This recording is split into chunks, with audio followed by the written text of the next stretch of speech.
Hello everybody, and welcome to Whiz, your family-friendly podcast where we discuss D&D Onslaught, Dice Masters, Heroclix, and other entertaining games made by Wizkids. I'm WizDad, that last figure in the BR booster that ruins your theme team and you don't really want to play, but then I miraculously come through with a clutch crit hit that gets you to win and you get that Con Ellie you want. That's me. And I will be your guide for navigating the competitive and casual scenes of the Wizkids Triforce of gaming. It is Heroclix Friday. Today we are talking about Worlds. It's the final episode of Whiz before, well, the final Heroclix episode, I should say, before Wizkids Worlds. And I'm going to break down the schedule again, talk about all the different formats, talk about what you should expect team-wise. It's going to be a big episode. Pretty beefy. But before we get to that, though, of course, it's time to talk about the Wizkids Progress Report. Kowalski, Progress Report.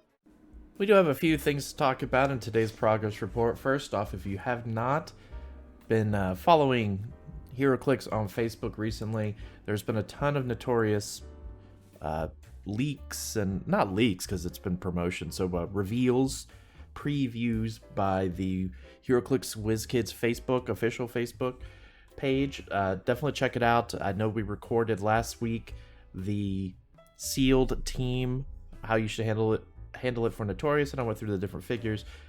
Primarily they've been covering the super rares and chases. That doesn't really change most of what I talked about. If you play one of these chases, you're gonna play it. You could just sub it in from what I talked about with Superman, Black Lantern Superman. Another thing that they mentioned that is very important is that this week was the wave of the Powerbomb Scott Porter figure. I bought one on Monday. It's been kind of going out in waves. It sold out almost immediately, but as of right now, and this is kind of in the afternoon on Friday, September 8th. I'm not in the future.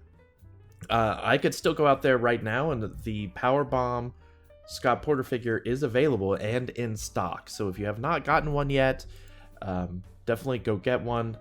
The Powerbomb figure and the Heroclix for Huntington's version of Scott Porter, both figures are ridiculously good for their point cost. You absolutely want to have one in your arsenal.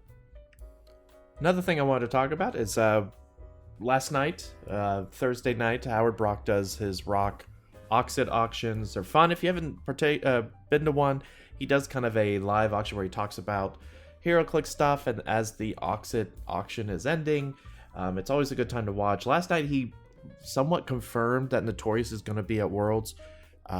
Don't know if he can mention, like, okay, it's going to be there for Team Worlds, or if it's going to be there for just like BRs or what exactly, but basically he's the biggest confirmation we have thus far, because Howard knows what he's talking about a majority of the time. Like, he knows, he is privy to information, so definitely I don't know if I would call that a 100% confirmation, because that can only come from Wizkids, but it is promising that Notorious will be there at Worlds for purchase or through playing and events and whatnot, and that's exciting. I think that's the right method. I hope that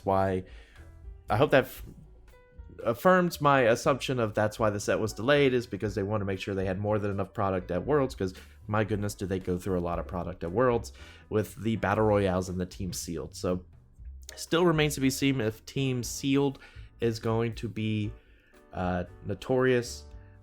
Right now, the website still doesn't have anything updated regarding that, the Wizkids Worlds website. So there's no confirmation on there 100% that it's going to be that Notorious.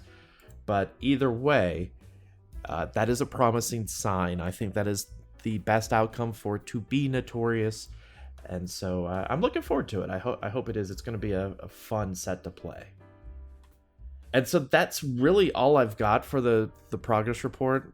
Next week's progress report, which I am debating about whether I'll have time to record another Heroclix Friday episode, because we'll be at Worlds, but we'll see. It might come more in the afternoon or evening. We'll see what happens. But let's go ahead and get to fishing with WizDad, so that way I can break down everything happened at Worlds, and we'll go from there. Get your gear, little man. We're going fishing. And I mean now. So I've tried my best to make sure I cover every aspect of Worlds. It's the biggest Heroclix event out there. I think I've devoted almost an entire episode to almost every event. I know I did not cover the theme event. There's a few others. But what I want to do is break down everything that's happening at Worlds. I'm sure at this point everyone knows what they're doing. They know what they're playing. Hopefully, if you're playing in singles, modern singles, the actual championship, any advice I give you at this point is probably pointless because it's already, we're a week away at this point. So you've probably put it all in the practice, and maybe you're making some minor changes, which is okay. So what I figure we'll do is I'll start on Thursday and kind of go through the schedule and talk about what all you could do when you're there. Now, before I really get into the official Worlds, I will also mention, because it has been posted, that on Wednesday, leading up to Worlds, there is going to be, I believe, a special event. The official Facebook page listed, please join Wizkids and Dial H for Heroclix podcast on Wednesday, September 13th at 7 to 9 p.m. in Graceland Exhibition Center lobby for a special event. There'll be fun, games, giveaways, prizes, previews. Ooh. And basically, it's kind of they know a lot of people travel on Wednesday. I'm traveling on Wednesday. I'm hoping to be there early afternoon. I live in the state, but funny enough, I live at kind of the opposite side of the state, and it actually takes me like 5 hours to get there. Funny enough. But either way, I plan to be there on Wednesday, so I'm going to go to this. I'll record parts of it. I plan to be there to get a lot of footage of Heroclix, Onslaught, Dice Masters, all of the above, right? I'm going to try to capture it. So if you want to see any of that info, I will be posting it. Some videos on my YouTube is my goal. And then I will also be posting pictures and stuff on my WizDad Facebook page. So definitely check that out. I will try to post as much as I can.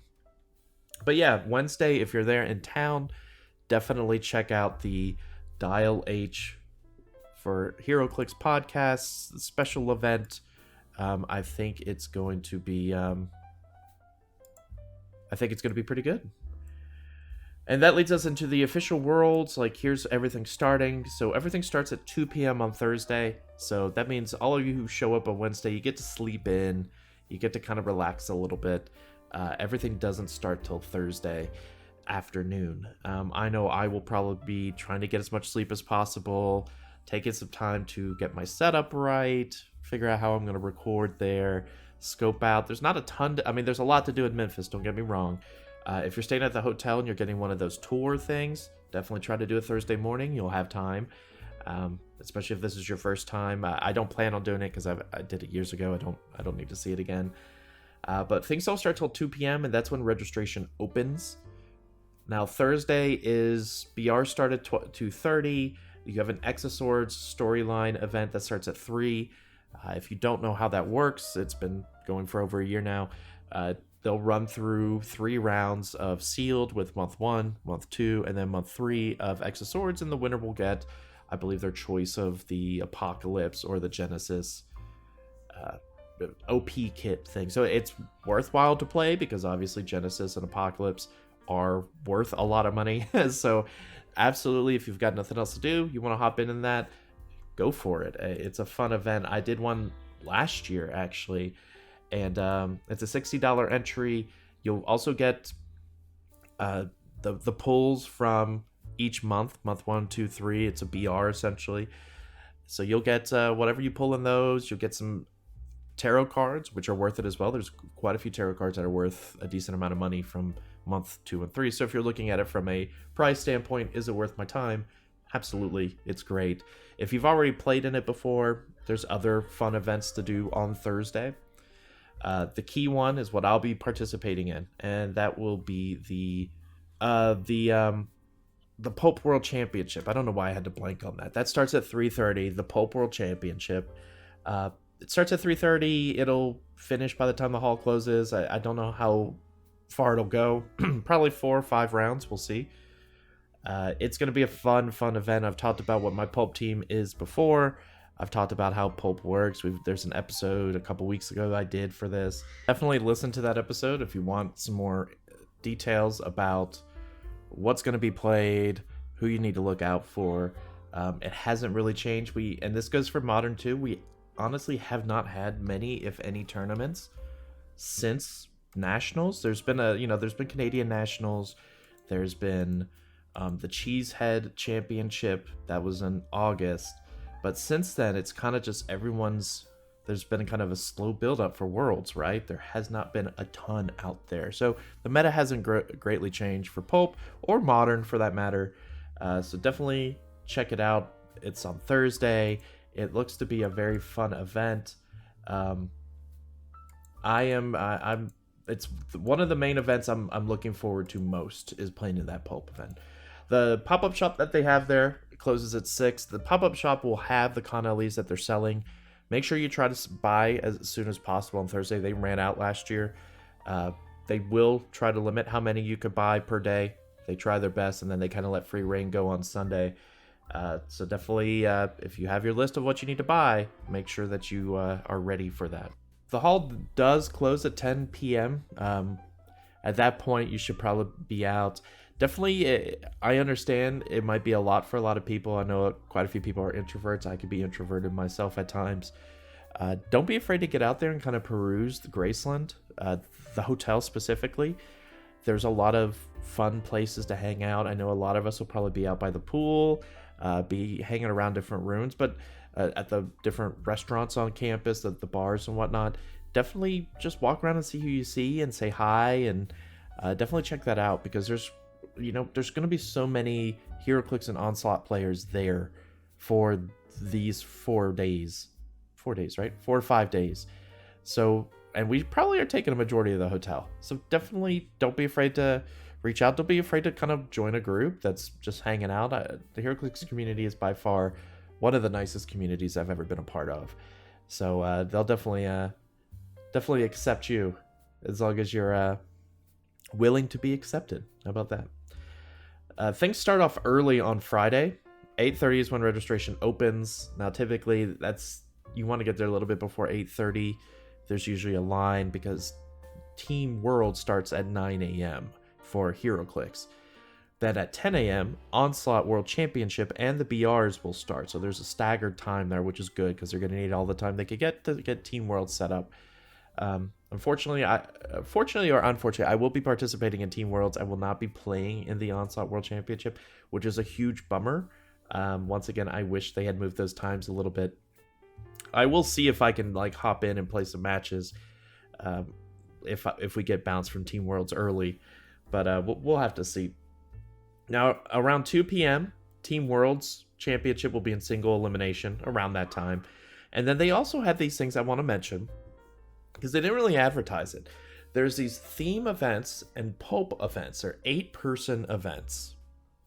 And basically, they're single elimination. And the way they have it worded in the side events section is pulp event. Single elimination bracket of 8 players. Each player will bring a 300-point modern age pulp team.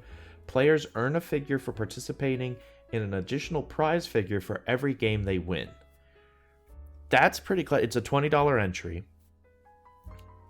That's one where I would probably scope out what prizes are being given out, because if it is the Rainbow Superman, the Watcher, we're talking about the Winnables, even the Venoms, the Thor Gwens, the Captain America on the Pegasus, whatever they're dishing out for prizing for that could be absolutely worth it. I honestly wasn't considering playing in them initially, but when I saw that every game you win, so if you play 2 games, you could absolutely make your $20 back and have a good time playing. So depending on how I do on Friday, how Team Worlds go, I might consider entering one of those, because worst case scenario is you win 2 and then you fall out of the bracket and lose. But that's same for theme. Theme is 300 points Silver Age, so quite a bit different. But hey, you know what? If you don't want to play in BRs, bring a pulp team and you can play it probably the rest of the weekend. I think most of these pulp tournaments are going on Friday and Saturday. So I like that. I wish Onslaught had those type of side events. I assume they will next year. They could come up with fun side events to, and I mentioned this on Wednesday. They could do side events like I wish they did the Game Trade Magazine scenario and just did a fun scenario out of there, and then gave away some foil cards at the end, or some minor prizing of some sort. Could just be fun, just to get people to sit down and play. I'm eager to see how they have all that set up. I haven't talked about Battle Royales much, like strategy, because it's very luck based on what you pull. The key thing I will mention for Battle Royales is because it's fire every 90 minutes. So the games are only an hour long, typically, and that is from when you open boosters. So when they say go, that's picking your figures, doing the pass around until you get all 5 of your figures. What I will mention is do not play it safe as much as you want to with BRs. Typically in BRs, you get probably 3 turns, realistically. Sometimes only 2. Sometimes you get as much as 4 to 5, sure. But definitely don't play it slow. Be more aggressive, because the aggressive players are who's going to win, essentially. Battle Royales are great, especially if it's Notorious. I'm absolutely hopping in a few BRs if it's Notorious, so that way I could get those figures. Because when it's a pre-release set as a BR, it is amazing. Because you don't care. I mean, you would love to get a chase. You would love to get a super rare. But you're probably happy with some of those rares because you don't have any of the set. And they drop a Con LE and some other swag in there, right? Prizing will include 1 additional element per player, so there's 4 additional prizing going in there. So BRs, if you're on the fence about going to Worlds at all, and if you're in the general area a couple miles away or a couple hours away even, I would pay. There's no entry to pay to get into Worlds, but I would go on Saturday, show up Saturday morning, and I could play BRs all day and have a great time and leave with more than what I came with, and probably make the money for gas back depending on how well you did, if that's kind of your forte. So hopefully it's Notorious. Even if it's Avengers 60th, you got a decent chance of pulling something good, especially if they drop the Con LE. So I'm hoping to get quite a few BRs in over the week, or the half of the weekend.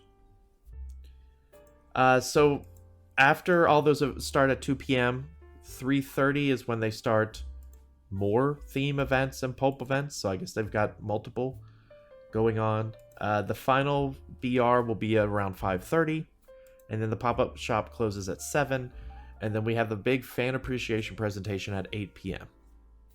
So definitely keep that in mind. I will be trying to record some of the fan appreciation.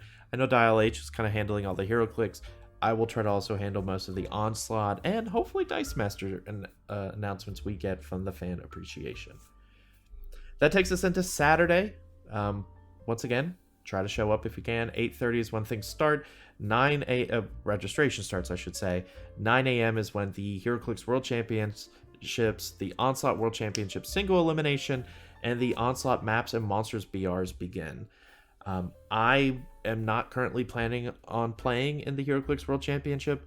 I am planning on recording and trying to capture as much as I can of the Onslaught World Championship single elimination. And hey, I hope I find a way to actually play in that as well.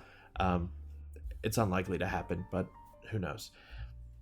I also hope to find time to play in one of these Maps and Monsters BRs. They sound neat for Onslaught. But Saturday's probably where I'm going to do a lot of recording and playing BRs. BRs begin at 10 a.m. And then there's another Exoswords event at 11 a.m. For kind of going back to the World Championship for Heroclix again for singles and modern. Go take a listen to, I did an episode on Merlin, I think 2 weeks ago. Feel free to go listen to that. The modern really has not changed. If it has, there hasn't been tournaments to really show that yet since Nationals. You could go out to hcunits.net, look at what was played at the Cheesehead Championship. The winner was Lucas Van Hollen, who played a big Apocalypse, Scarab, Mad Jim, Genesis, APOC, Mephisto. Like, you could probably take that it's going to be Prime Spidey, it's Carnage Silver Surfers. Like, everyone knows at this point what the modern really is, what all there is involved with it. That's part of the reason I personally am not playing it, is kind of where the modern is currently, but also because I really want to kind of get out there and get a lot of good footage and really promote Onslaught as well. But yeah, it's going to be an interesting modern. I'm eager to see who wins. I'm eager to see what team takes it. And then we kind of have the culling that happens afterwards when rotation happens that following Monday and all these cool figures go away. It'll be exciting to see. After the Exosword, like I said, Exoswords is at 11 a.m. And then we got 3 p.m. The Theme World Championship begins. I wish I could cover Theme a little bit more. Silver Age is interesting. I love Silver Age. I help out with Rock and I do the Heroclix for Huntington's event. I think Silver Age could be great. If I personally were to play in Silver Age, I would probably do an Avengers team. I stick to what I know, and being able to have that Steve Rogers bring in some 50-point people into Avengers could be really, really good. But you could also go check out, I believe, if you look at tournaments and you look at just Silver Age tournaments, actually there's not really much out there currently on HC Realms, which is kind of a bummer. Or not HC Realms, HC units. So, you know what? Try to look and see what was played at Nationals. You could probably take your Modern Age team. So if you kind of don't do well in your Modern Age tournament, as long as you're a theme team, you could probably play that in the Worlds tournament. I'm not going to necessarily recommend that, the theme tournament, I should say. I'm not necessarily going to recommend that because I think Silver Age is much more than Modern. But I think that'll be a bigger case once rotation happens and all these really great modern pieces become silver and they're still really good. So, but yeah, if you don't have anything to do Saturday afternoon, absolutely just hop into the theme world. You can take your modern team as long as it's themed. And I don't know if there's a uniqueness rule with theme world as there is with Pulp. I don't think there is, but you could try that if you want to, keep competing. You don't really want that Worlds team to die out yet.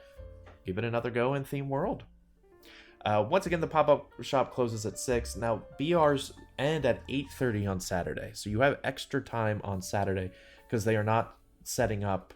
They don't need a break to set up for the fan appreciation, so you could play BRs for a while. You'll be ending at like 10 o'clock on Saturday, which is great. That's probably where I will be. And then Sunday is where they kind of wrap up Worlds.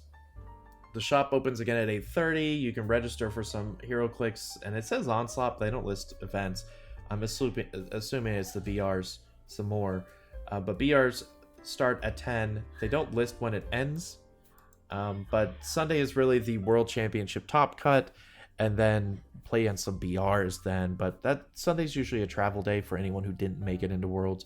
I'll probably be traveling a little bit on Sunday. I'll probably be leaving Sunday afternoon after Heroclix Worlds has ended, like the championship singles has ended. But we'll have to see. Once again, it's a far drive and I have to work on Monday, so we will have to see. But that's the schedule for Worlds. Once again, listen to some of my other episodes about each individual event, except for theme. I did not talk about that. I apologize. I plan on talking more about Silver after rotation happens, because we'll dip into more of kind of the Silver Age time and how that goes, and we'll look at Modern some more. I'm thinking about trying to record an episode on Friday, maybe, but don't quote me on that. If anything, I'll post maybe some snippets that I edit together. I'll take my editing software there, so that way I could do a little bit of editing and throw these up. But yeah, besides that, I can't wait to see everybody at Worlds. I should hopefully be wearing I'm making some shirts for myself so you can identify who I am as WizDad. As if you didn't already know, because I probably advertised this to you and you're listening because I asked you to listen to this podcast. But either way, I can't wait to see all of you there. Feel free to come up and say hi. Don't forget also on Saturday, we have at 5 p.m. the Rogue kind of off the records Dice Masters tournament. It is just a draft. I have all the Dice Masters with me. I have 3 boxes of Secret Wars. If you've never played in Dice Masters before, but you're interested in the game, you find you have some time Saturday, we are playing at 5 p.m. We're going to play in the cafeteria. There should be room. We've got backup options if there's not. There's no entry. We just ask that you make at least a $10 charity contribution to the Mid-South Food Bank. It is a charity tournament. And at that point, you will get a draft pack and you'll be able to play. We just need confirmation that you've donated. But yes, this is not a for-profit tournament. This is purely charity-based. We are paying so that way you can play, and we're showing that Dice Masters is popular, or it should have been there at Worlds, I should say. So if you've never played, go make a donation to the Mid-South Food Bank. Show us that you've donated. We'll give you a draft pack. We'll teach you how to play. It'll be a tournament, a draft tournament. So if you're worried about building a team or whatnot, it's really easy with Dice Masters, and the community is arguably nicer, if not as nice, if not nicer than the Heroclix tournament. So definitely check that out. At least stop by and say hi. And if you don't want to play in our tournament, that's fine too. You could make a donation and swing by and just pick up a pack if you want. I'm kind of okay with that as well. But definitely check us out. It'll be, once again, Saturday at 5 p.m. in the cafeteria of the Graceland lobby, the convention center. You'll see all of us there playing. It'll be a lot of fun, and I am excited. So that'll do it for this episode of Whiz. Thank you for hanging around. If you're not going to Worlds, sorry to be harping on Worlds all this time.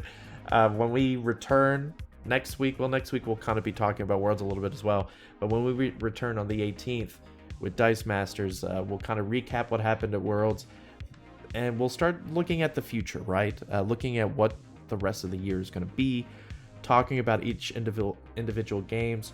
If you are not a competitive player in any of the 3 games, I will be taking that time to really start looking at casual play, kind of giving you some cool options maybe you hadn't thought of for Dice Masters or Onslaught or Heroclix. I'm really looking on focusing on that more, because that's what this podcast is for, is kind of a brief format that talks about competitive and casual. And I understand, haven't really covered the casual that much yet. That's going to happen after Worlds when things kind of slow down a bit. But once again, thank you for listening to Whiz, and you have a fantastic day.